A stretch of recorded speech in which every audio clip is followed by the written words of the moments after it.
I think part of financial freedom is putting things in place in your life so that you can not only make those decisions, for the things that make you happy, but also be able to be flexible and adaptable to Yeah. the situations that life throws at you.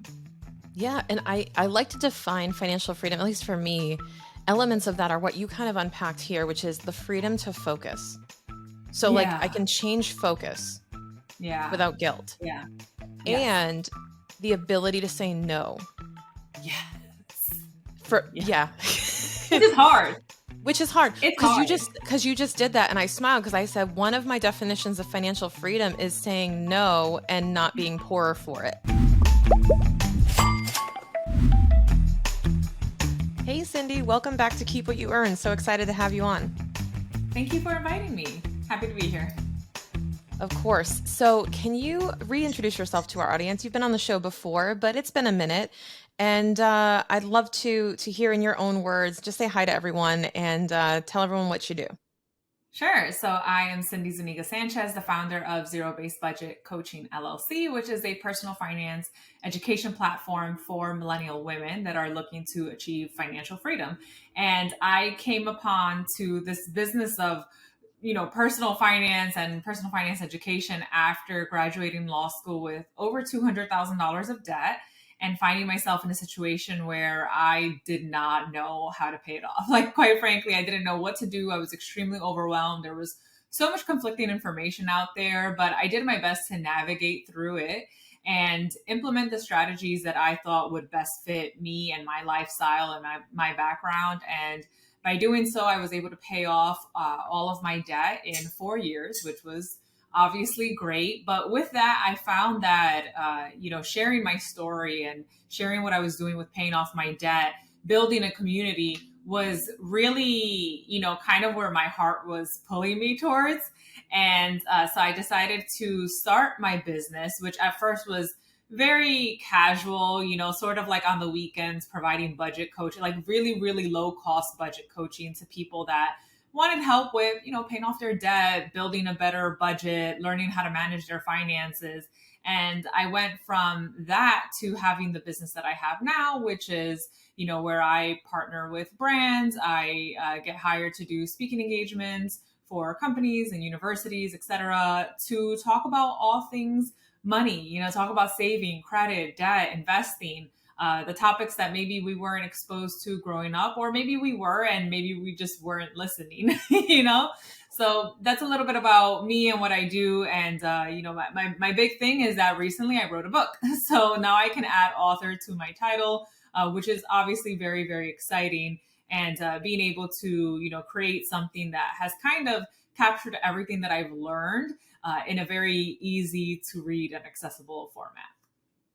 I absolutely love that. And let's just go back to, transitioning from a high paying role as an attorney to running your own business. What was that transition like? And how were you able to go from, I mean, let's be honest, a lawyer makes a decent amount of money. That's a very serious career and something that you invested a lot into in order to pursue. Right. What was that transition like to go from identifying as attorney to business owner? Yeah, it was risky. It was very risky. And it's definitely something that was not at all easy. It required a lot of planning because you're right. I was making multiple six figures at my job as a commercial litigation attorney at a law firm here in, New York City in the heart of Manhattan. And I went from that to, being a business owner where not only did I have to now find ways to increase my business revenue and make money, but I also had to figure out like everything that comes with being a business owner, which is so unbelievably overwhelming. Like I went to law school to become a lawyer, not to become an entrepreneur. And like you said, I also invested a lot of money and time and heart, sweat, tears, blood, all the things, right, to go to law Yeah. school. So for me, it really came down to acknowledging that while I was starting my business as a mid-level associate, working at my law firm, I had to come to this realization that I could not do it all. I think especially as women, we're taught, where it's very much like emphasized, like you can do everything, you can do everything, you can be a fantastic lawyer, an entrepreneur, you can be a mother, you can be a great friend, you can be a great wife, you can be a great all these things.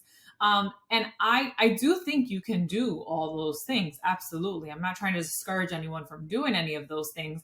But I think that for me in that season, I could not be a 100% wonderful attorney and a 100% wonderful business owner at the same time. I couldn't do that. So it came to me being very honest with myself and having to choose. Like that's really what it came down to. I had to choose. Was I going to just continue on my path of being a lawyer, or was I going to do something different and now go into the world of entrepreneurship? And I decided to take a chance. I decided to, say, you know what, let me not follow the linear path that has always been, or that I've always thought was before me and that I had to complete. Like I had to follow this checklist. I had to knock out these items and let me just do something different. And so for me, it really did come down to that moment of deciding where I wanted to go and ultimately deciding that betting on myself was what I was going to do. I love that. And here's the other question I have is we talk about financial freedom, and I know that's part of the title of your book. Yeah. And financial freedom, though, did you feel like, and because I think that people misconstrue financial freedom to mean wealth, Right. like actual Yeah. material wealth. Yes. And here's the thing. Why didn't you feel like you had financial freedom? Or did you identify as having financial freedom as a lawyer making multiple six figures? Because a lot of people would assume that financial freedom means making more money. And you were probably making more money as a lawyer than as an entrepreneur starting out. Right. So, how does that affect your definition of financial freedom? This is going to be an elaborate question, but, Yeah. most people would say you were financially free before, weren't you? Right. Yeah. And I think what financial, honestly, what I thought when I first started this journey, I first thought that financial freedom was hitting like a specific dollar amount, having a specific Hmm. amount in your bank account, having a specific amount in investments, having a specific salary. And so if you were going with those definitions, then I probably would have just been better off staying as a lawyer, right? At my law firm where I was making that kind of money. But I learned that that's not actually what financial freedom is. Financial freedom is having the ability to view your money as a resource so that you can create the kind of life that you want. And for me in that moment, what I wanted was to get creative and to educate people and to do something different. I think that if I would have stayed in my role as a lawyer, as a commercial litigator, I would not have been honoring that side of me that so badly wanted to go out into the world and talk about money, talk about it in a relatable way, educate, underserved communities on financial literacy. And I think that because I was able to, achieve some type of level of financial freedom where my investments were in place, my emergency fund was good, like all those things I had kind of been working for, nearly 7 years as a lawyer, to help me establish that. Once I got to that, I was able to make that choice, and I think what financial freedom actually is flexibility.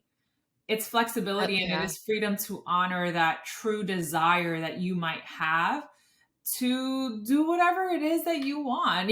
For some people, it's that they want to quit work altogether, right? Like they don't want to work anymore. And that to them, Right, right. that is their level of financial freedom. And that's great, right? Hmm. Me personally, I don't think I'd ever stop working just because I've loved working. I've loved being able to take my talents and create something that I can offer to the world. So I don't think I'd ever fully stop working, but I did get to the point where I didn't have to stay in my role as a lawyer because I didn't give in to the whole like golden handcuffs thing that so often happens, when you're in those positions. Yeah, I totally agree. And also, as someone who is, a director level person in a firm and in a Fortune 50 company, leaving that high paying job. I think the further along you get in your career, the harder it is to get out of that Oh, because yeah. you're so used to the You're like the stuck. instant yeah, like the instant gratification of a Yeah. paycheck and cash flow, and to Right. cut that off is absolutely terrifying for some of Yeah. us. Yeah. And even though you're making good money, it's so funny because I think the more you make, the harder it is because you're Yeah. also going, It's hard to how let am I going go. to replace that? Right. It's like the mountain is Yeah. higher to climb before you feel like you can make that leap. Yeah. And it's an interesting paradigm shift to take because I went through it myself and it's Mhm. a oh, it messes with you. What Yeah. did you go through any like sort of mindset struggles? Because also here's another thing. I was afraid, I've always been afraid of not using my CPA license because I worked so damn hard for that license Yeah. Yeah. that I felt guilty if I didn't stay in the industry. If I ever changed my passion, I'm going, but that was my dream. And I spent all Yeah. this money, time, and energy pursuing that career. Yeah. Did you struggle with that at all? In like, Yeah. I got my JD, I went to law school, I hustled, I poured blood, sweat, and tears in. Yeah. Am I wasting it?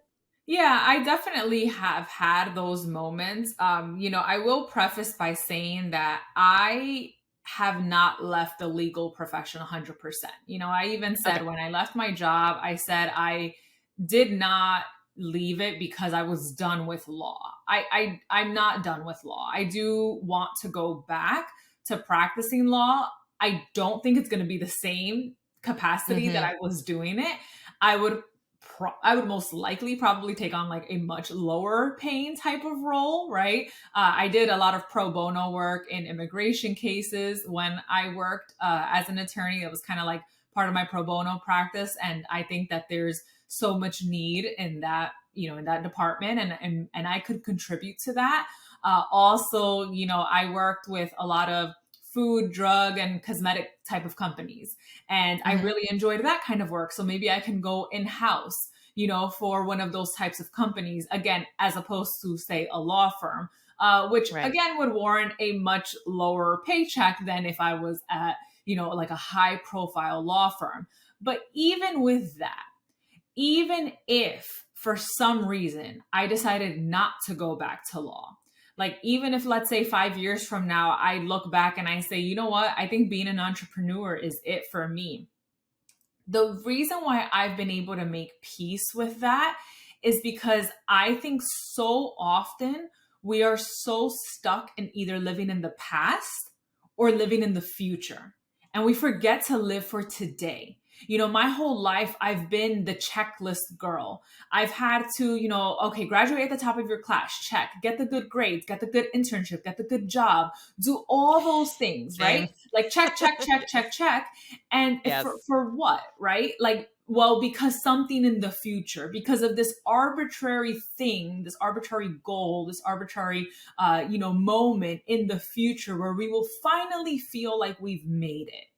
But let me be the one to tell you that I don't think anyone ever feels like that. I don't think anyone ever feels fully satisfied with anything really in their life. Why? Because we're humans. We know that there's always more to be done, there's always more money to be made, there's always more people to impact.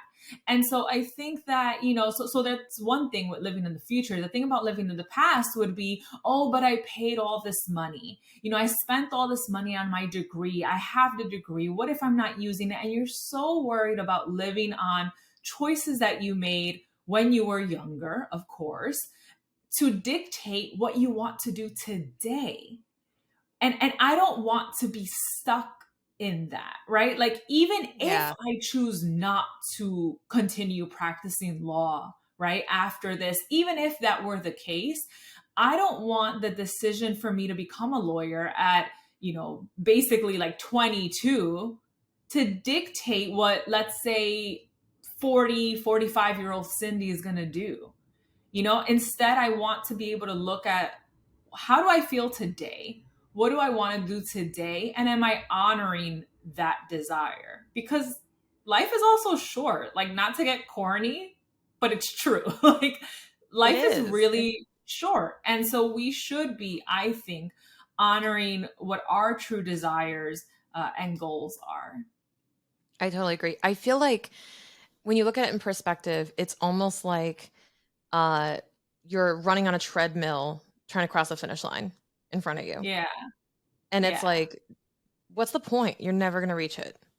It's a Yeah. constant race. It's like that feels like my to-do list every day is Yeah. who am I kidding? I'm just going to replace this with 10 other things tomorrow. We're never Yeah. going to be done and be like, well, I guess I can go relax There now. is never a okay, that's it.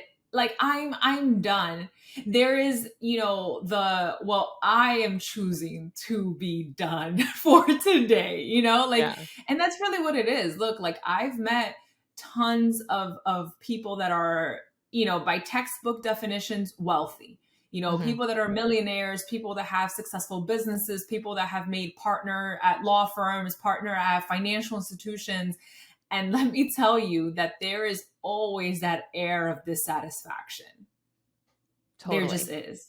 And I think that what I've realized, especially I think in this past year, writing a book, let me tell you something, Shannon, it will make you think. It Hmm. will make you confront those deep, ugly thoughts that you have had that you don't really want to put out into the world, especially when you are writing like every single day for hours on end, when it's you and your brain. And I think that that's kind of what's happened to me this past year, where before, oh my goodness, I would have been obsessed with every single dollar that I was bringing in, or whatever it may be. Look, having writing this book, I was offered the book deal this time last year, like early October 2021. Ever since then, I have had to make the decision to take a pretty significant revenue hit because I've been spending nearly 80% of my time writing a book. So when people would reach out to me, companies, brand partners, like, hey, we want to partner with you, I'm like, I can't. Sorry, like, can you hit me up in like Q4? Like, I don't have Yeah. time to do this right now. Or schools that are like, oh, we're looking for a speaker. It's like, sorry, got to write another chapter, right? Like, that is literally how most of the past year has been for me. And I think that if this was me even 3 years ago, I would have been freaking out. I would have been like, absolutely not. I can't Yeah. afford to do that. I cannot do that. I cannot do that. But instead, I said, you know what? I'm going to just do my best. I'm going Yeah. to do my best. I'm going to, in this moment, I'm going to pour my heart, my attention, and my energy into my book. And then I'll focus on whatever I need to do for my business too. Right. So, Yeah. I think also being a business owner also comes with preparing yourself for those really unexpected moments. For me, it looked Hmm. like a book. For other women, it might look like pregnancy, right? Like that's very serious, something that could really put a little bit of a hold on maybe what you're doing or how you're operating your business. Or it could be a big life change, like divorce, right? Like these are real world things that happen that none of us necessarily like plan for to the T. So I think part of financial freedom is putting things in place in your life so that you can not only make those decisions, for the things that make you happy, but also be able to be flexible and adaptable to the Yeah. situations that life throws at you. Yeah. And I like to define financial freedom, at least for me. Elements of that are what you kind of unpacked here, which is the freedom to focus. So, like, I Yeah. can change focus Yeah. without guilt Yeah. and the ability to say no Yes. for, Yeah. yeah. Which is hard. Which is hard It's because hard. you just did that and I smiled because I said one of my definitions of financial freedom is saying no and not being poorer for it. And that's the key thing. So, Yeah. because you were able to say, I don't have time right now, I'm focusing on my book. So you've got both of Yeah. those elements, right? You experienced financial freedom in real time while writing a book on it, which you can call Yeah. meta or whatever. But you Yeah. learned about financial freedom through that because I know this because you and I have talked about. I've really been focusing on my book. My business hasn't been at the revenue level it was Mhm. before Mhm. because you and I were Yeah. working together. And I said, that's fine. That's what your focus is. Like your focus is on that. Yeah. And you're gonna grow what you water. And you were Yeah. watering the book for a year. Yeah. And there's nothing wrong with that. Yeah. But the beauty of it is that you had the freedom to do that. And that's why I'm like Yeah. really happy for you in that regard, Yeah. because Thank those you. numbers tell us a story. But it's also one of those things where I go, I'm really rooting for that book because I know if Yeah. she poured this much attention and energy into it, that it's going to Yeah. be awesome. Yeah, yeah, and I think that that's the thing is that you have to you have to look at what is it that you're working on right now. What are Hmm. you putting your time and your energy and your attention into? And what is the reward that you hope to gain? And so that's why, again, for me, I knew that if I was going to write a book, I needed to put my whole self into it. I was not going to do a half-assed book. I couldn't do Right. that. That's not who I am. I also I didn't have any ghostwriters for my book, which I know is very common for a lot of authors, and that's fine, right? Like, look, if you hire a ghostwriter to help you write your book, I mean, the whole thing like work smarter, not harder, go for it, right? But for me, I knew that no one was going to be able to tell my story or teach the way that I teach except for me and for my words. And because I made that decision, I knew then that I needed to carve out the time. And then I needed to make those temporary sacrifices of I turned down a $10,000 brand campaign in January. I turned down the opportunity to be on I will just say a television situation, okay? Early in the year as well, that was going to Hmm. film in California, right? Like, because that was going to take me away from my book for at the minimum 2 months. And Wow. so, like, these are the type of like decisions that I had to make of turning things down. And I don't say it to like, oh, to brag. I say it because, like, girl, that was hard. You don't think it I was wouldn't hard? have been able to do that, I don't Like, you don't think. think it was hard for me to be like this, like one brand campaign that, they wanted like two deliverables, right? They have a lot of money, whatever. And they were like, oh yeah, we can offer you $10,000 to tell them no. Very difficult to Yeah. tell the potential TV opportunity, like, no, I can't go out to California to do the second round of auditions and then to potentially film for nearly like, I think it was like 6 weeks or something, right? Like, that was hard, but I Yeah. decided, you know what, I'm gonna go all in. I'm gonna focus. I like that you said that word focus, because I think that's really what it came down to is I need to choose what I'm going to focus on in this moment. And for me, it was And my I book.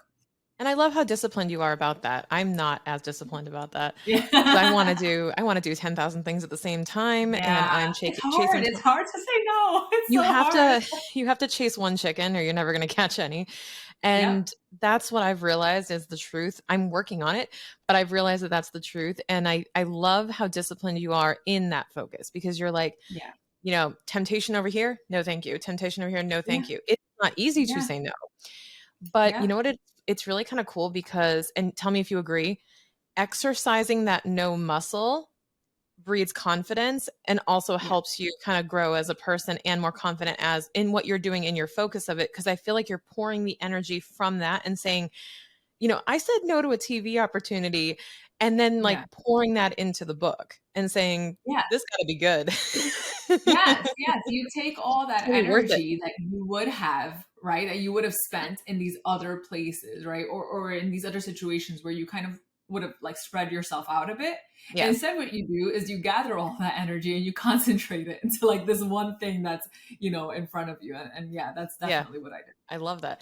Do you feel like you personally have achieved financial freedom? Is this something that like Yeah. do you get a name tag? Do you get a badge, like a merit badge? Like I have I financial, I wish, mean, right? you and I both know, you and I are cut from the same cloth with the merit badge is probably like I did this, Lived I for did this, I did those. this. I lived for those. Entrepreneurial Girl Lived. Scouts. I did this, I Yeah. did this, I did this. Yeah. We need that, Yeah. by the way. We should get badges We for do. like first 100K and all this stuff. But Yeah. but Yeah. I think Yeah. No, that seriously. Little buttons or yeah, something. there's an idea. There you go. Anyone listening, See, look at that. you got Look to at do this. that. Um, Yeah.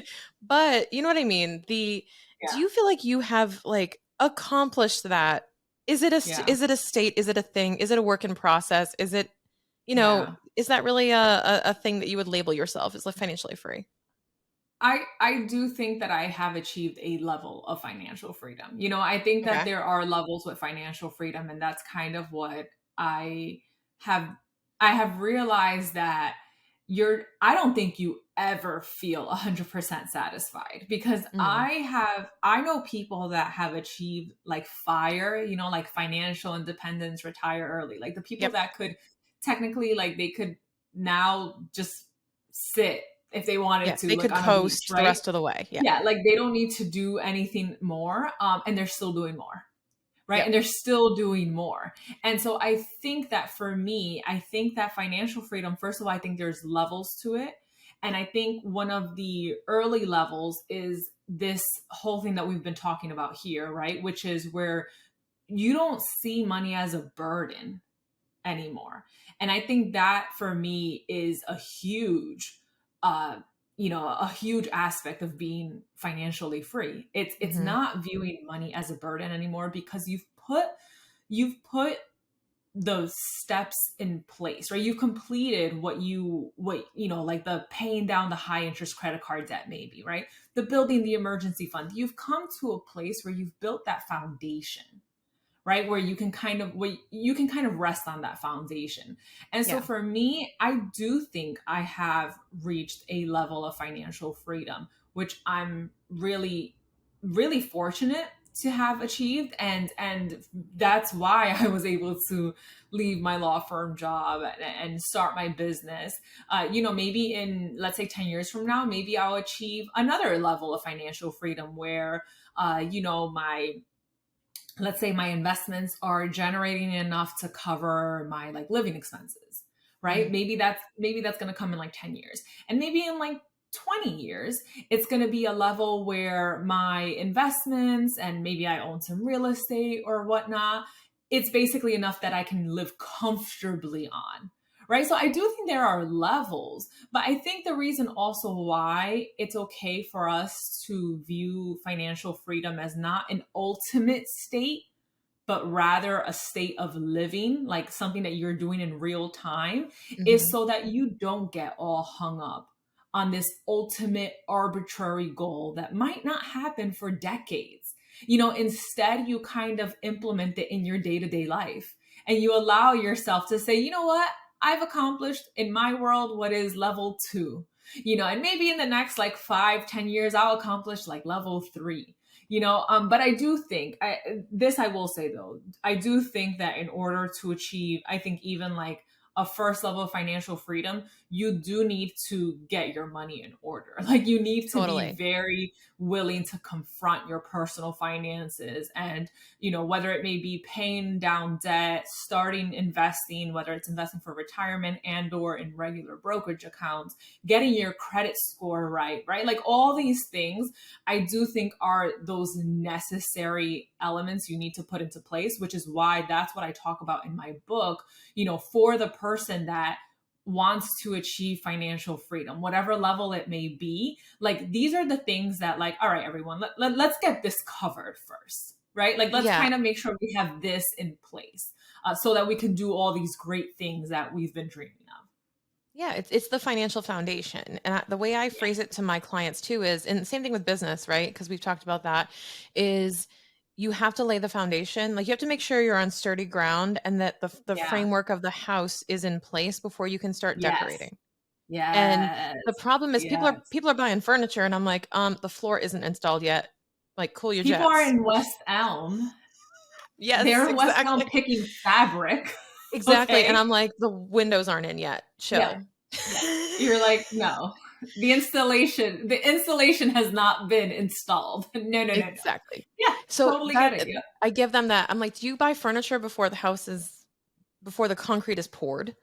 No, you wait until you can see the vision and you wait until but you also learn a lot along the way. If we're using the house Yes. analogy or even health, Yeah. you have to do it sort of closer to the moment of. Like you have to see there's a lot of work you have to do Yeah. it's not just about like the finishings and like the investments, right? And the fancy and the Yeah. crypto and the NFTs and all that stuff. Yeah. Like Yeah. if you Yeah. don't have your basic budgeting right or your habits financially right, then it's not Right. going to matter what fancy stuff you do if you don't have Absolutely. those basic habits. I can preach Yeah. that all day. I know so could you. Yeah. Yeah, no, absolutely. You need to be able to say, all right, I've got the basics down, right? I've got the Hmm. 101 down, and now Yeah. I can go ahead and tackle the 201. But so many people want to jump to the 201, and it's like, no, no, no, we need to kind of let's take it back, let's take it Yeah. slow. But it's because, we want instant gratification. That's what we're Yeah. looking for. But you want But long sometimes it's term. like, no, we need to slow down a little Yeah. bit. You want the long term benefits of it. So that means you Yeah, have to do it a little right. bit slower.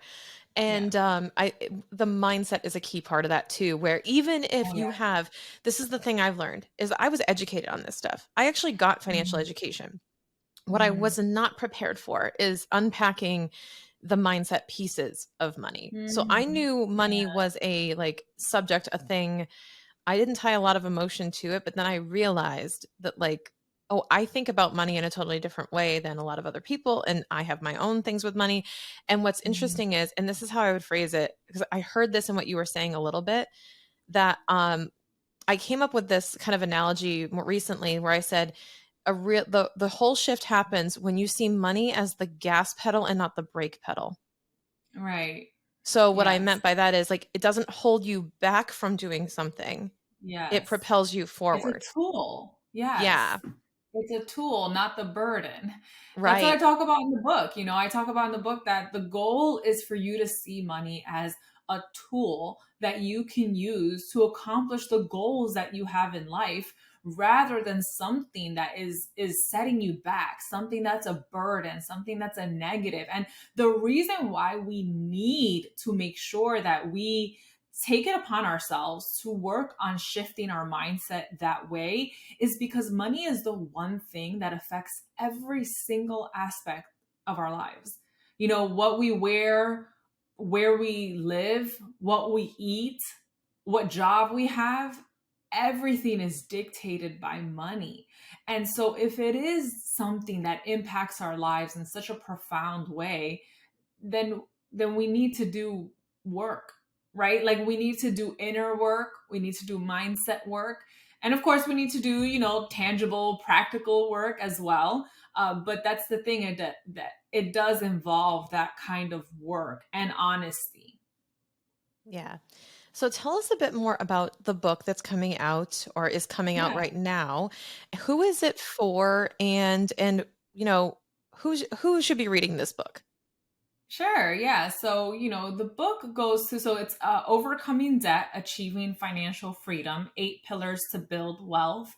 And the book starts off by sharing my money story. As a first generation Latina from the Bronx, daughter of immigrants, low income community, like the whole thing, like what's my money story, right? Like how did what I experienced as a little girl, as a teenager, as a college student, how did that kind of shape my view on money? And so I share quite a bit about that. Share about how money impacted me throughout college, throughout law school, as a young attorney, and how I came across this whole debt freedom journey that I had to embark on, right? In like my mid to late 20s, where I was trying to get out of debt. What I learned, what kind of strategies I put into place. I do get pretty specific on like, these are like, let's say the 3 or 4 points that I had to change and that I implemented, etc. So the Right. first part of the book talks about me and my money story. But the core part of the book is these 8 pillars. And they're 8 pillars that I believe we all need to build that financial foundation, right? Like these are the 8 things that we need to get the house up, right? So that then we can start like the decor and the furnishings and all of that.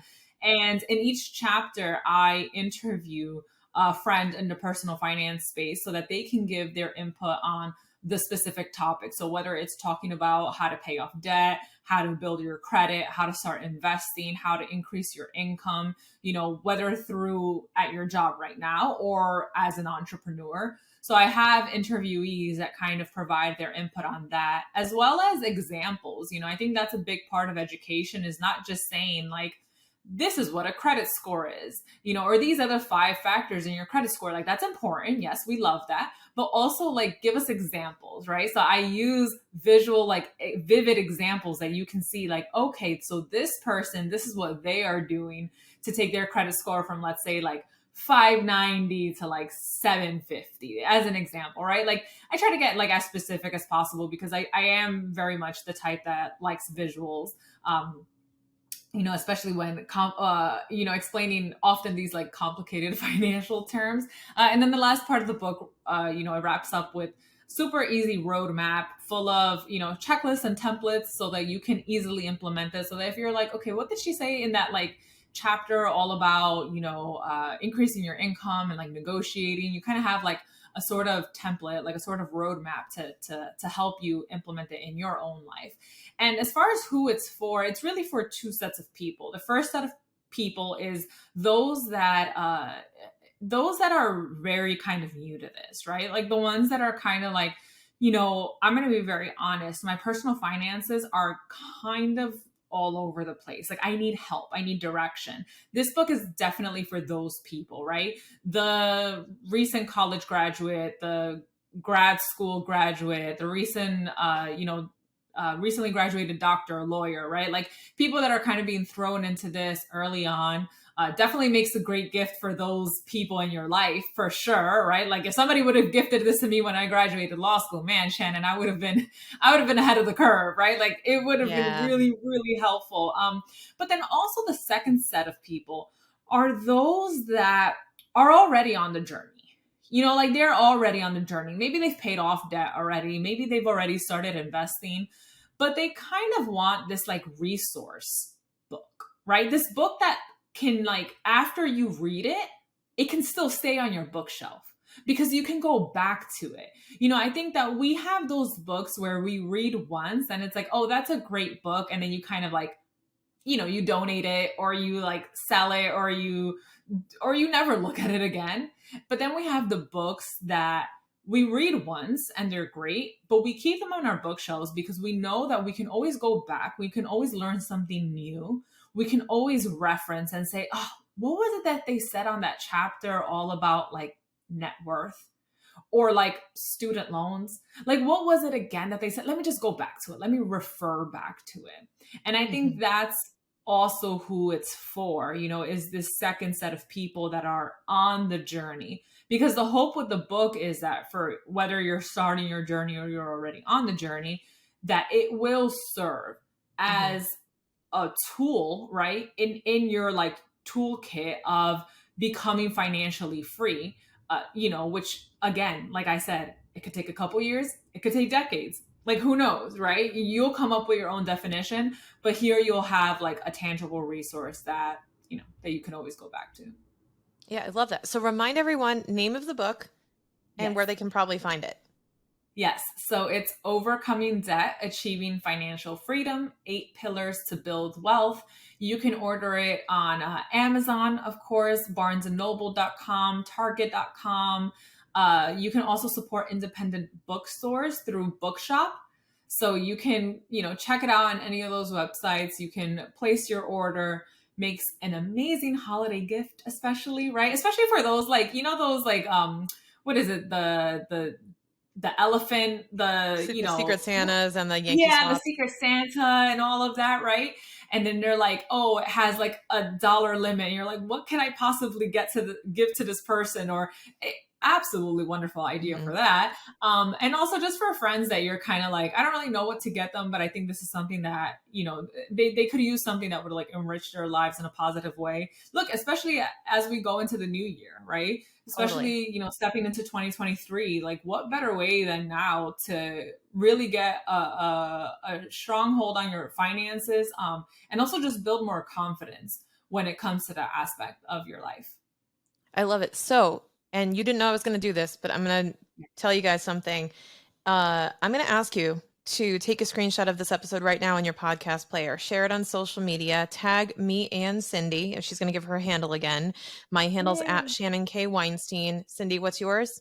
Yeah, it's at Zero Based Budget. There you go. And it will be in the show notes as well. And I'm going to pick someone who does that, and I'm going to send them a copy of Cindy's book. Woohoo! Yay! So please That's awesome. share That's awesome. your biggest takeaway on social media. Let us know. grab a quote, grab a little, nugget from what Cindy said, anything that you took away and you want to share, because that's what we're here for, is to share the Yeah. wisdom and share the knowledge. That's why Cindy poured her soul into this over a year, was because she wanted to share it with you. So we're going to help her do that.